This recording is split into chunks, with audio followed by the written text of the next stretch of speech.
Hi, I'm Liz Gilbert, and this is my house and I'm selling it for no particularly rational reason, except for that I love moving.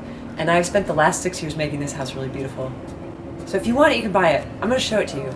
Come on in! This is the hallway.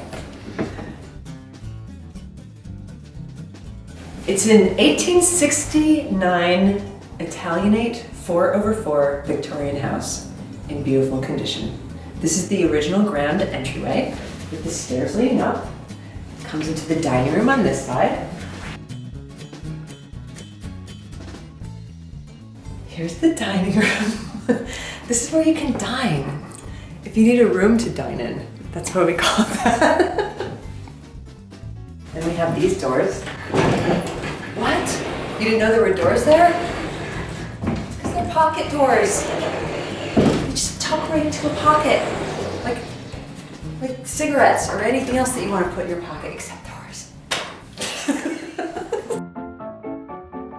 This is the downstairs study, which is complete with beautiful built-in cabinets for all of your books and objet d'art, and a wonderful ceiling fan, and nice views of the garden from every window. It's very quiet here and peaceful.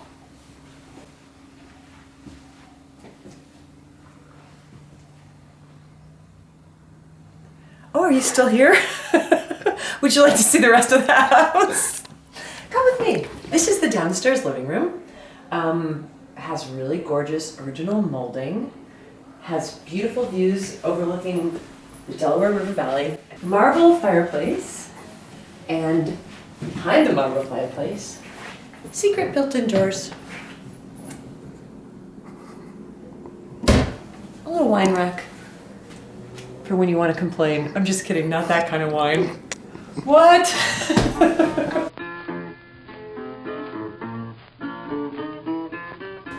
This is the basement. Washer and dryer. That's all the wood that we burn. New furnace. Totally dry. And the pièce de résistance of the basement. My husband's incredible 500 bottle wine cellar.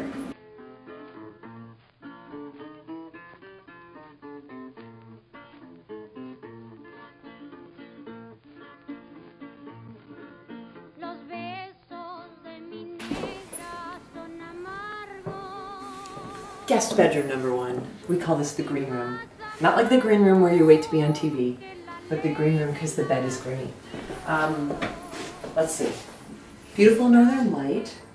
Plenty of room for a king-size bed and another bed. And a walk-in closet. I couldn't pronounce walk-in. A walk-in closet. Look, I'm walking in it. Whoa! It's so huge. Wait, throw me a rope, Dave Cahill! It's giant! It's like a bedroom for a whole nother person in there. You're probably thinking that's the only walk-in closet in the house. It's not. Closet number 2. Oh. And this is the second guest bedroom. We call it the red room. Western views.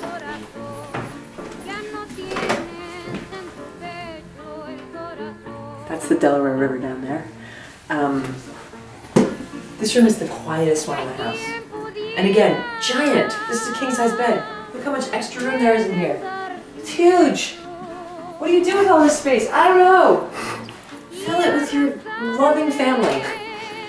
Okay. Uh-oh. Somebody didn't finish making the bed this morning. This is our bedroom. This is actually the smallest of the bedrooms, but I think the sweetest. And it has the prettiest light, and it's very nice. Another king-size bed, huge. Oh, nice closets too. More closets. The clothes don't come with the house. This is the bathtub bathroom, which is right next to the master bedroom. Original clawfoot bathtub. And Really beautiful sunset views overlooking the river, overlooking Pennsylvania. A really nice and peaceful place.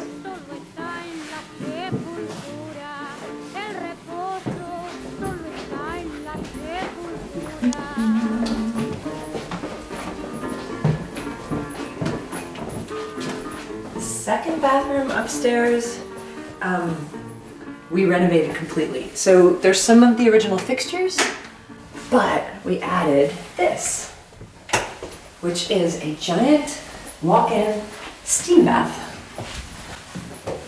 Oh, hello. I'm a little cold. I'm just gonna hit the steam. It's really nice. All of this is natural stone. It's all heated. And I brought back with me tiles from Tunisia that we put in there that are pretty cool. There's one there and there's another one here. 4 little fish swimming through the house. I'll be right back.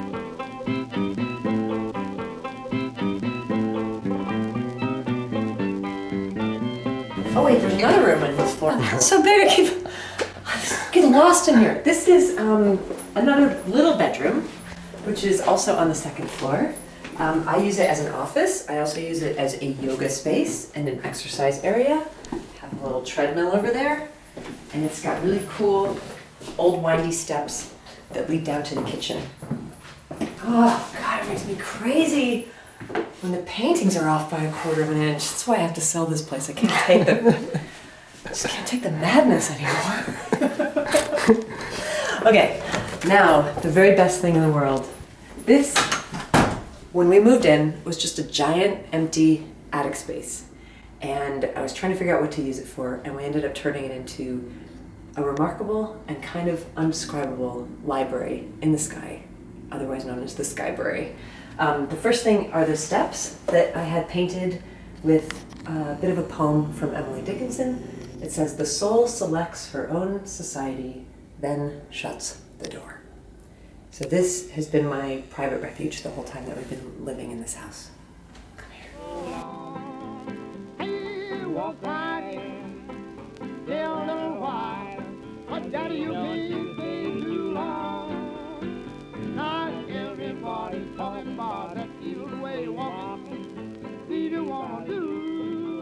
The Skybrary is 1,400 square feet of bookshelf space, all of it hand carved by a master wood artisan.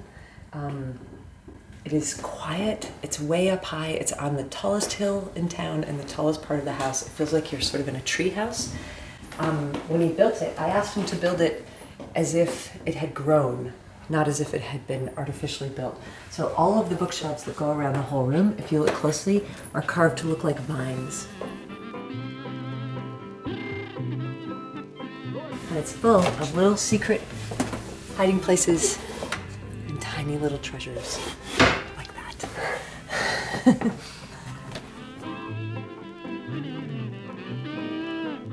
This is the coolest part of the Skybrary right here.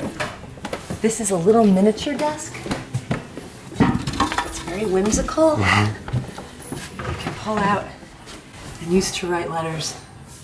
And there's all kinds of secret magical things here. Like for instance, here's a little drawer. Look, it's so tiny. What's inside of it? A golden frog.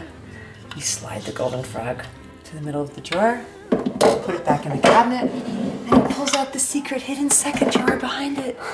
This is only one of the magical mysteries that is the Skybrary.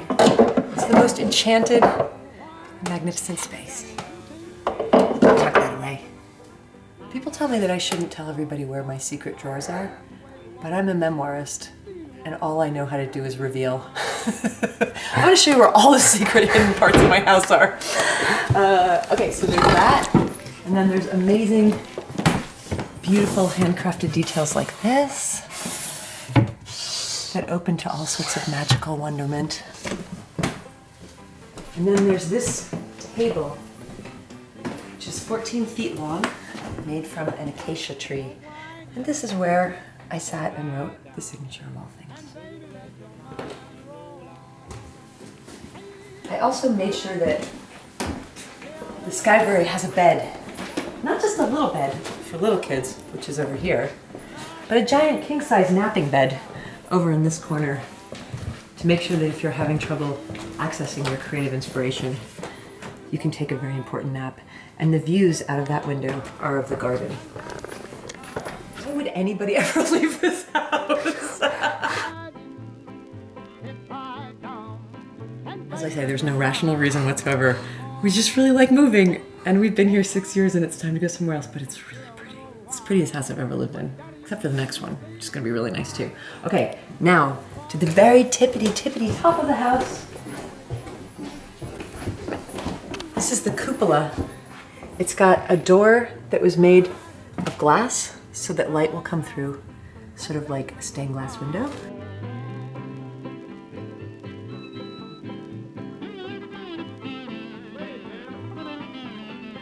This is a little tiny 8-foot square room at the very top of the house.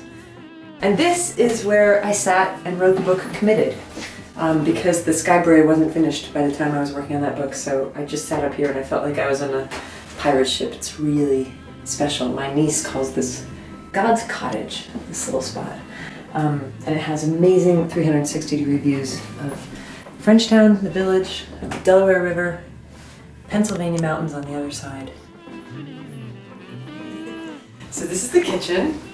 The kitchen we renovated, but we tried as much as possible to make it look closer to the original than it was when we moved in. Because when we moved in, it was all like dark 1970s paneling and crappy Formica. And now it is tin ceilings and amazing marble, what it's called? Counters. Amazing marble counters.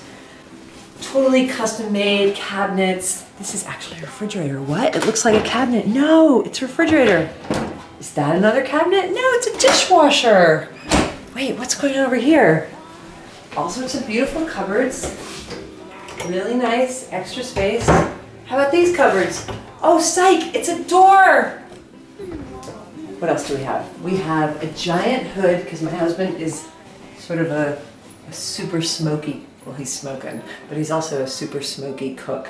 And we have a gorgeous Bertazzoni Italian stove, which I will actually really miss. It's very wonderful.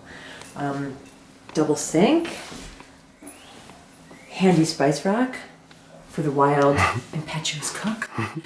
And then we took this little wall out so that we get the beautiful afternoon light coming across the river into the kitchen in the evenings, which is wonderful. This is a little window seat in the kitchen. Also looking out over the gardens. And this is the wood stove, which is a really wonderful thing to have in the winter and makes this room absolutely the most cozy room in the entire house.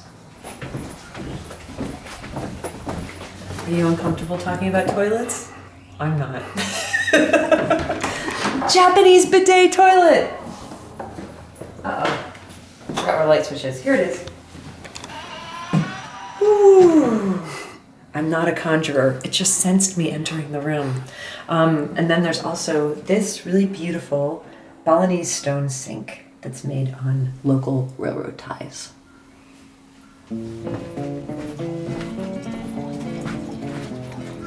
This is technically the back of the house, but we consider it the front of the house because this is where you drive up. And this is our gardens, which I wish were in more bloom so that you could see how magnificent they are. They're really magnificent. You want to take a tour of the gardens? Hanging cherry tree, beautiful willow, rhododendrons, dogwoods, roses. This is a wall that we brought with us from Indonesia in a shipping container and reassembled here, and it tells the story of the Buddha's moment of enlightenment. It's very beautiful. It's staying. We're not packing up that wall. Tulips, which are about to come into bloom.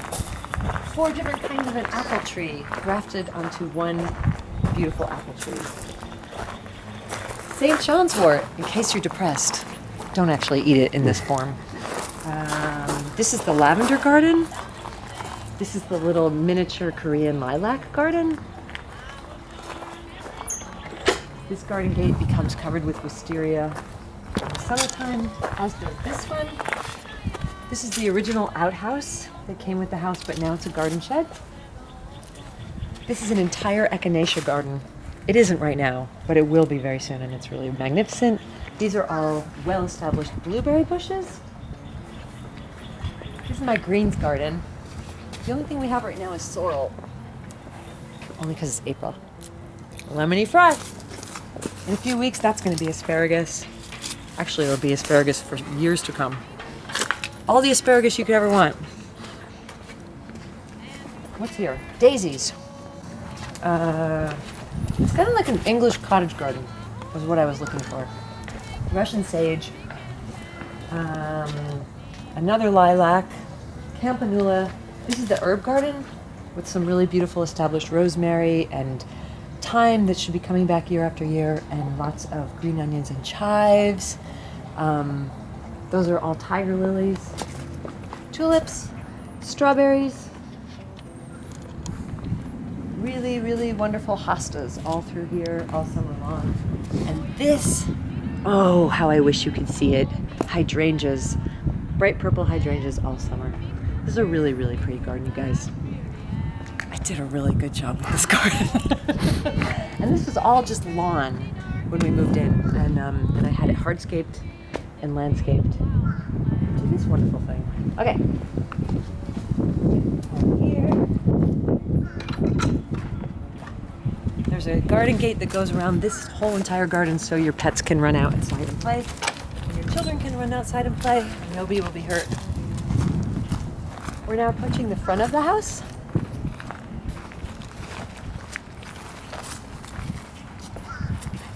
And where I'm standing right here is a wildflower garden.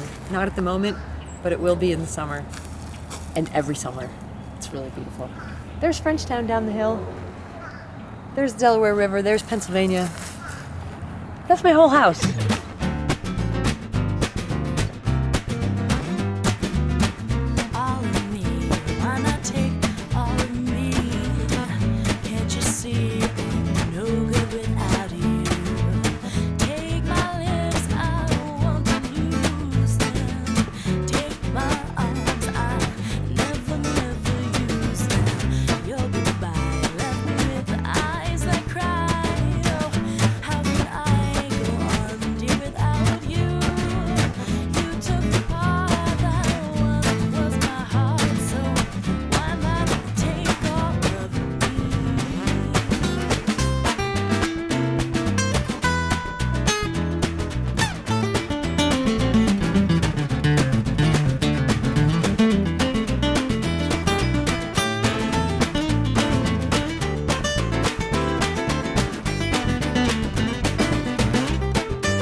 I guess the rational explanation is that it's too big for us. There's only two of us and we're traveling a lot these days and we sort of want to have the smaller life.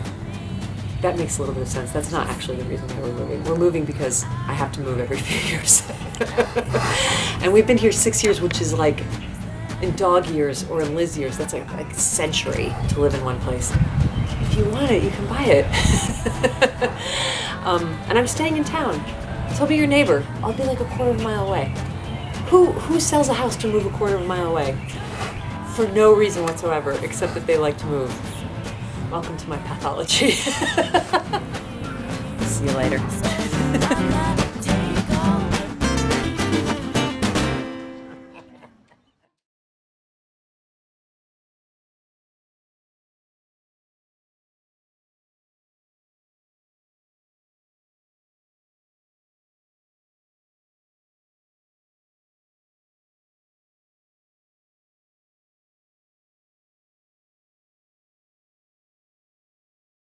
How do I do? Okay.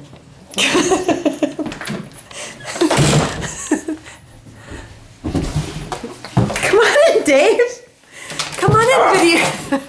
Come on, videographer. See?